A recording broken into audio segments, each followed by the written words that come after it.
Hello दोस्तों, कैसे हैं आप सब। स्वागत है आप सभी का कॉमिक वर्ल्ड चैनल पर। तो चलिए दोस्तों, शुरू करते हैं राज कॉमिक्स में भोकाल का कॉमिक विशेषांक मृत्यु जीत का पहला भाग।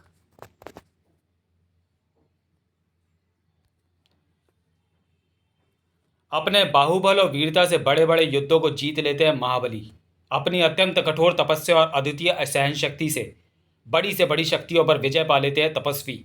लेकिन एक शक्ति ऐसी भी है जिसे आज तक ना तो कोई धुरंधर महाबली जीत पाया है और ना कोई पहुंचा हुआ तपस्वी, और वह शक्ति है मृत्यु। और जब मृत्यु आती है तो आते हैं यमदूत। मृत्यु नगरी के राजा रक्ष कुमार रक्षजीत, उठो, तुम्हारा मृत्यु समय आ गया है। हम यमदूत तुम्हारे प्राण हरने आए हैं। एक झटके से खुली रक्ष कुमार रक्षजीत की आंखें क्रोध से लाल भभूका उठी, मानो ज्वालामुखी फूटा उसके मुख से। रक्षजीत ने मरने के लिए जन्म नहीं लिया, इसलिए वह तुम्हारे साथ नहीं जाएगा। जाओ, वापस लौट जाओ। यह घमंडी राक्षस आसानी से हमारे साथ नहीं जाने वाला। हमें बलपूर्वक हरने होंगे इसके प्राण। मैंने कहा ना, वापस लौट जाओ। अगर यमराज खुद भी आएगा तो वो भी ऐसी ठोकर खाकर जाएगा। अपनी अभूतपूर्व शक्ति से यमदूतों को दूर उछालकर आकाश को थर्रा देने वाला ठाका लगाया रक्षजीत ने। हा, मृत्यु रक्षजीत के पास भी नहीं फटक सकती। ऐसा नहीं है दुष्ट रक्षजीत। इस पृथ्वी पर जिसने जन्म लिया उसको मृत्यु आएगी ही, और तेरी मृत्यु को हम स्वयं लेकर आए हैं। रक्षजीत का स्वर उपहास से भरा हुआ था। जाओ धर्मराज, सीधी तरह तुम भी वापस चले जाओ, नहीं तो मेरे प्राणों की जगह अपनी पराजय लेकर यहाँ से वापस लौटोगे। ओ, हमारे समक्ष इन बचकानी शक्तियों का प्रयोग छोड़ दुष्ट राक्षस पुत्र, और चल हमारे साथ, भाग। रक्षजीत के सीने से टकराई यमराज की गदा ने उसके सारे अस्तित्व को हिला डाला। भैंसे की तरह डकराता वह दूर जा गिरा तो यमराज ने उसकी तरफ उछाल दिया वह मृत्युपाश। इस मृत्युपाश में फंसकर तेरी आत्मा तेरे शरीर से बाहर जाएगी। लेकिन मृत्युपाश रक्षजीत तक पहुंच पाता उससे पहले ही वहां के वातावरण को गुंजा गई रक्षजीत की वह पुकार, महाकाल रक्षा करो। दूसरे ही क्षण मानो वहां एक भयंकर तूफान आ गया और उसे चीर कर मृत्युपाश से आ टकराई वह प्रलय। कड़ाक! भगवान शिव का त्रिशूल। ओह! टकराव इतना तीव्र था कि यमराज अपने वाहन पर बैठे ना रह सके और नीचे जा गिरे। देखा यमराज, मैं ना कहता था कि मेरा जन्म समाप्त होने के लिए नहीं हुआ है। मैं तो सदा पृथ्वी पर जीवित रहूंगा, और अब ऐसा होने से तुम नहीं रोक सकते, क्योंकि महाकाल शिव के त्रिशूल के कारण तुम्हारा मृत्युपाश कुछ समय के लिए बेकार हो चुका है और मेरी मृत्यु की घड़ी टल चुकी है। इसी दिन के लिए मैंने शिव की आराधना कर उन्हें प्रसन्न करके जीवन में एक बार सहायता करने का वरदान लिया था। उस समय शिव भी नहीं जानते थे कि मैं उनके वरदान का उपयोग ऐसे समय पर, यानी अपनी मृत्यु को जीतने के लिए करूंगा। असहाय यमदेव वापस लौट गए। इसी के साथ रक्षजीत की मृत्यु हार गई और वह कहलाया मृत्यु जीत।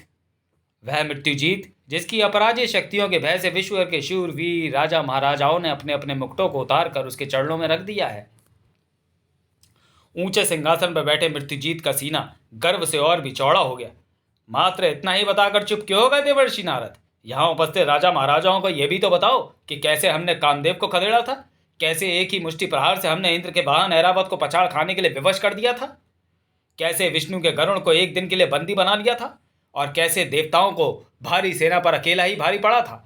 नारायण नारायण, हमें ये सब भी सचमुच यहाँ उपस्थित महाराजाओं को बताना चाहिए था, और साथ में यह भी बताना चाहिए था कि सारे ब्रह्मांड को समाप्त किया जा सकता है, लेकिन मृत्युजीत को नहीं। हाँ देवर्षि, यह सब तुम्हें बताना चाहिए था, लेकिन कोई बात नहीं, तुमने जितना भी बताया हम उससे बहुत प्रसन्न हैं, और इसके लिए हम चाहते हैं कि तुम हमारे पर्वताकार भाई कालकूट के शरीर से बने कभी न समाप्त होने वाले सिंहासन पर विराजो। नारद के अधरों पर खेलती नटखट मुस्कान और भी गहरी हो गई। तीनों लोकों में घूमते रहने वाले हम जैसों को न सिंहासन कभी भाए हैं और ना भाएंगे। ज्यादा देर कहीं ठहरना हमारी प्रवृत्ति के विरुद्ध है, इसलिए हम चलते हैं। परंतु जाते जाते हम तुम्हें एक बात जरूर कहना चाहेंगे मृत्युजीत। इस भ्रम में मत रहना कि पृथ्वी पर जो आया है वह कभी समाप्त नहीं होगा। समय अवश्य लगता है, परंतु जो आया है उसे किसी न किसी रूप में समाप्त होना ही है। एक दिन आएगा जब पृथ्वी भी समाप्त होगी, उस पर मौजूद प्राणी भी समाप्त होंगे। तुम्हारा यह अभेद सिंहासन भी समाप्त होगा और तुम भी समाप्त होगे। नारायण नारायण। कहते हुए अपने होठों पर वह रहस्यमय मुस्कान लिए वहां से अंतर ध्यान हो गए नारद मुनि, और तब मृत्युजीत ने लगाया महल के जर्रे जर्रे को हिला देने वाला वह ठाका। मूर्ख देवर्षि, जो यह सोच रहा है कि मृत्यु को जीत लेने वाला मृत्यु जीत समाप्त हो जाएगा, और समाप्त हो जाएगा मेरे सर्वशक्तिमान छोटे भाई कालकूट के शरीर से बना यह सिंहासन। अरे, यह एक धरा में कंपन कैसी हुई? अचानक वहां हुई कंपन के कारण बुरी तरह चौंका मृत्युजीत। दूसरा ही क्षण आश्चर्य की अधिकता से कई हाथ ऊपर उछल गया। भाग नहीं! अभेद समझा जाने वाला उसका सिंहासन एक तेज आवाज के साथ सैकड़ों टुकड़ों में बिखर गया। फटी फटी आंखों से सिंहासन के टुकड़ों को निहार रहा था मृत्युजीत। कालकूट के शरीर से बने सिंहासन के नष्ट होने का एक ही तात्पर्य है, कालकूट समाप्त हो गया। मानो पागल हो गया मृत्युजीत। कैसे हो गया ये? मृत्युजीत पर बुरी तरह हावी हो गया क्रोध। जब थोड़ी देर बाद शांत हुआ तो उसके मस्तिष्क ने काम करना शुरू किया। मेरे भाई कालकूट और उसकी सबसे बड़ी शक्ति कालभुजंग को मारने वाला वह मनुष्य कोई साधारण मनुष्य नहीं हो सकता। मुझे देखना होगा वास्तव में वह है कौन। अपनी नई शक्तियों के साथ मृत्युजीत ध्यान लगाकर बैठ गया। दूसरे ही क्षण भोकाल का विवरण उसकी आंखों के सामने नजर आने लगा। उसका नाम है भोकाल। ऋषि अखलानंद की पत्नी ने भोकाल को चीता पर्वत के पास से बेहोश अवस्था में उठाया और अपनी सेवा से न सिर्फ उसे नया जीवन दिया बल्कि उसे दिव्यास्त्र का पता भी दिया। स्वस्थ होकर भोकाल उन दिव्यास्त्रों की खोज में निकल पड़ा और फिर अपनी बुद्धि अपने साहस के बल पर दिव्यास्त्रों को प्राप्त कर बन गया दिव्यास्त्र धारक। फिर वह देवताओं का आशीर्वाद लेकर निकल पड़ा पृथ्वी को पाप के अवतार से मुक्ति दिलवाने, और जा टकराया कालकूट की विध्वंसकारी काली शक्तियों से। लेकिन भोकाल ने न सिर्फ उन काली शक्तियों को मात दी बल्कि कालभुजंग और उसके पश्चात कालकूट को भी समाप्त करने में सफल हुआ। और इस काम में देवता हनुमान ने उसका कदम कदम पर सहयोग देने के साथ साथ उसे संजीवनी बूटी की सहायता से नया जीवन दान भी दिया। तभी भोकाल कालकूट को मारने में सफल हो गया। अगले ही क्षण मृत्युजीत का रोया रोया क्रोध की अधिकता से कांप उठा। देवता भोकाल की सहायता कर रहे हैं तो करते रहें, उसके पास दिव्यास्त्र तो होते रहें, लेकिन वह मृत्युजीत के हाथों हर दशा में मरेगा, तड़प तड़प कर मरेगा, और उसे मारेगी मेरी नरकाग्नि। मृत्यु नगरी को सर्प कुंडली की तरह लपेटकर बहने वाली काल नदी की तट पर चिंतित बैठे थे भोकाल व वृद्ध पवन कुमार भीलों की विशाल सेना लिए। हे वृद्धवर, कालकूट के अत्याचारी भाई मृत्युजीत को मृत्यु के द्वार तक पहुंचाने के लिए हमारी सेना को इस विकराल काल नदी को पार करना होगा, जो कि असंभव है। चिंतित ना हो महाबली, माँ वसुंधरा कोई ना कोई राह जरूर दिखाएंगी। तभी भीषण ताप व गड़गड़ाहट ने सभी को झकझोर दिया। आग का वह भयानक दावानल एकाएक न जाने कहां से प्रकट होकर हमारी तरफ बढ़ रहा है। बाबा, वह आपका और अपने भीलों साथियों का कोई अहित न कर दे, इसलिए आप मेरी ओट में हो जाइए। मैं उसे समाप्त करने का कोई उपाय सोचता हूँ। आग के दावानल से निपटने के लिए सतर्क होता हुआ महाबली अचानक एक बार फिर चौंका। अरे, क्या नीचे क्या हो रहा है? ये तो धरा का सीना फट रहा है और हम उसमें समाते जा रहे हैं। ओफ! उड़ने के लिए भोकाल के पंख फड़फड़ाने से पहले ही भोकाल वृद्ध और भीलों को उस बड़ी दरार ने अपने में समेट लिया और क्षण भर में ही फिर पहले जैसी सामान्य हो गई। खटा! और उसके ऊपर से सरसराता हुआ गुजर गया आग का वह भयानक दावानल। इसी के साथ एक विपदा से भोकाल को छुटकारा मिल गया, जबकि एक विपदा से छुटकारा पाने के लिए पूरी तरह सतर्क नजर आ रहा था भोकाल। आग के दावानल के साथ साथ धरा का एकाएक फटना और हमारा उसमें गिरना इस बात का घोतक है हम एक साथ कई विपदाओं में फंस गए हैं बाबा। परंतु चिंता की बात नहीं, हर विपदा को धूल में मिलाकर भोकाल सभी को यहाँ से निकाल कर ले जाएगा। व्यर्थी भ्रम श्रम करने की बातें कर रहे हो महाबली, जबकि यहाँ से निकलने का रास्ता तो वो सामने दिख रहा है। आओ। और शरारती ढंग से मुस्कुराते वृद्ध सभी को लेकर सामने दिखते रास्ते की तरफ बढ़ गए। आश्चर्य है, मैं तो समझ रहा था कि धरा का फटना किसी विपदा की निशानी है, लेकिन अगर यह विपदा नहीं थी तो क्या थी? तो मैं भयंकर नरकाग्नि से बचाने क्या धरती मैया का प्रयास, जो पूरी तरह सफल हुआ, और इसी के साथ तुम सब काल नदी के पार आ पहुंचे हो। नारद मुनि, तीनों लोगों की प्रत्येक गतिविधियों पर नजर रखने वाले नारद मुनि के प्रकट होते ही भोकाल उनके चरणों में जा गिरा। प्रणाम स्वीकार कीजिए देवर्षि। आयुष्मान भव मनुष्य श्रेष्ठ महाबली, उठो। मैं भी देवर्षि के चरण स्पर्श करके अपना जीवन धन्य कर लूं। मुस्कुराते हुए वृद्ध नारद के चरणों की तरफ बढ़ते उससे पहले ही नारद मुनि प्रणाम की मुद्रा में झुक गए। आपको हमारे आशीर्वाद की नहीं, हमें आपके आशीर्वाद की आवश्यकता है वृद्धवर। एक देव द्वारा मनुष्य को प्रणाम भोकाल को आश्चर्यचकित कर देने वाला था, लेकिन नारद मुनि के वचनों ने उसे शीघ्र ही शांत कर दिया। अपनों से बड़ों के सम्मान की जो परंपरा मनुष्यों में है महाबली, वह देवों में भी प्रचलित है। बड़े चतुर हैं नारद।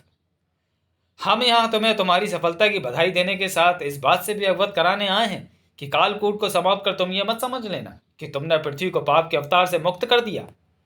वह तो मृत्युजीत के रूप में अभी भी जिंदा है। वह कालकूट का ही भाई है।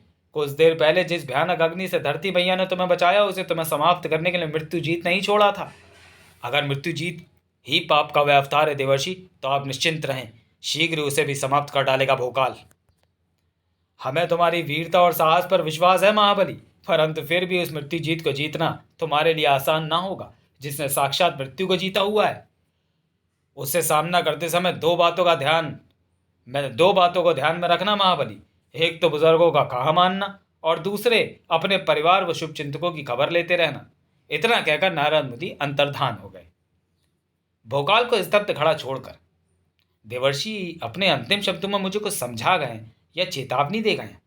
उनके शब्दों में सदा कोई ना कोई बड़ा रहस्य छिपा रहता है महाबली, इसलिए तुम्हें उनके शब्दों पर अमल करना ही चाहिए। ठीक है बाबा, मैं तुरंत ही अपने परिवार की खोज खबर के लिए कुछ करता हूँ, और फिर यह खोज करता हूँ कि मुझे कहाँ और किस रूप में मिलेगा वह पाप का अवतार। मृत्युजीत, भोकाल को मारना उतना आसान नहीं जितना मैं समझ रहा हूँ। उसे समाप्त करने के लिए मुझे कुछ और ही सोचना होगा, कुछ ऐसा कि भोकाल भी मर जाए और मेरी लाठी भी ना टूटे। जमाने भर की धूर्तता और छल अब मृत्युजीत के चेहरे पर आज आ विराजी थी। विकास नगर, वह नगरी जिसने भोकाल जैसे परे को अपने मोह के बंधन में बांधकर सदा के लिए अपनी धरती पर रहने के लिए विवश कर दिया। विकास नगर की भूमि को अपनी कर्म भूमि मानने वाला भोकाल कभी यहाँ अकेला आया था, लेकिन आज यहाँ न सिर्फ उसके सैकड़ों शुभचिंतक हैं, बल्कि उसका परिवार भी है। आज मेरी पीठ पर बैठकर खूब सैर कर लो बच्चों। जब भोकाल चाचा लौट कर आएंगे तो उनकी पीठ पर ऐसे ही बैठकर मैं सारा हिसाब चुकता कर लूंगा। इसके लिए तुम्हें लंबी प्रतीक्षा करनी होगी बच्चू, क्योंकि भोकाल चाचा जल्दी नहीं लौटने वाले। तू अपनी चोचबंदी रख, मैं भोकाल चाचा की प्रतीक्षा कर लूंगा। प्रतीक्षा की आवश्यकता नहीं है, मैं आ गया हूँ। भोकाल चाचा, स्वामी। सभी खुशी से झूम उठे थे भोकाल को देखकर। भोकाल भी कम खुश ना था। बहुत दिनों तक तुम सबसे दूर रहा, इसलिए मैं अब ज़्यादा से ज़्यादा समय तुम्हारे साथ गुजार कर तुम सबकी शिकायतें दूर कर देना चाहता हूँ। अगर ऐसा है तो चलिए हम सब उद्यान में चलकर खेलते हैं। चलो, आज हम सब उद्यान में चलकर सैर सपाटा करेंगे, और हम वहाँ पहुँचेंगे इस रथ से।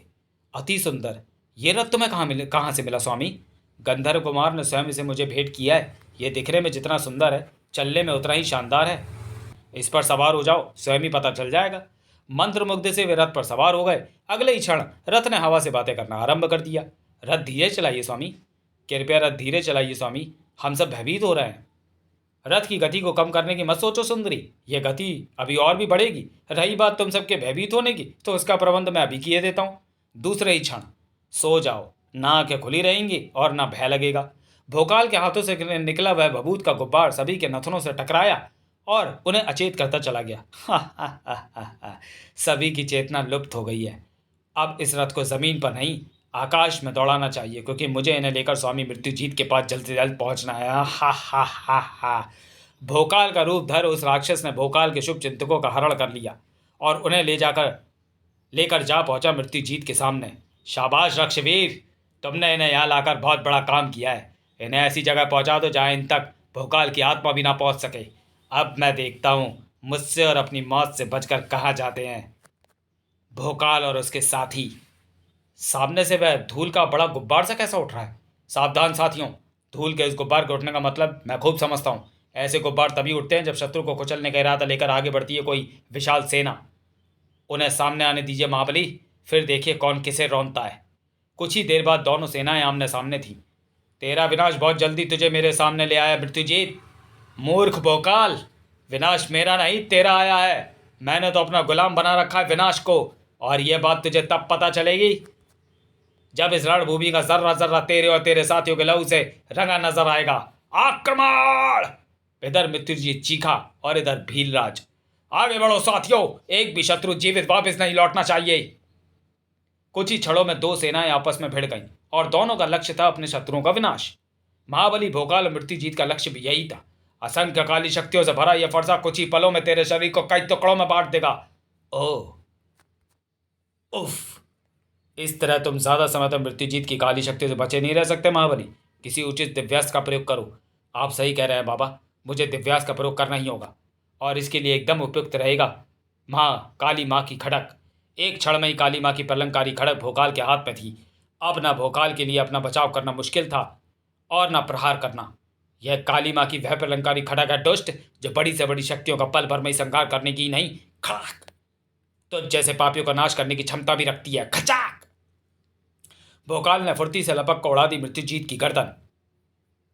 इसी के साथ समस्त रणभूमि में मानो सन्नाटा छा गया, लेकिन यह सन्नाटा मात्र एक पल ही छाया रहा, क्योंकि अगले ही क्षण मृत्युजीत के कटे सिर से उबल पड़े उस ठहाके ने सन्नाटे के कलेजे को चीर दिया। हा हा हा हा हा हा हा।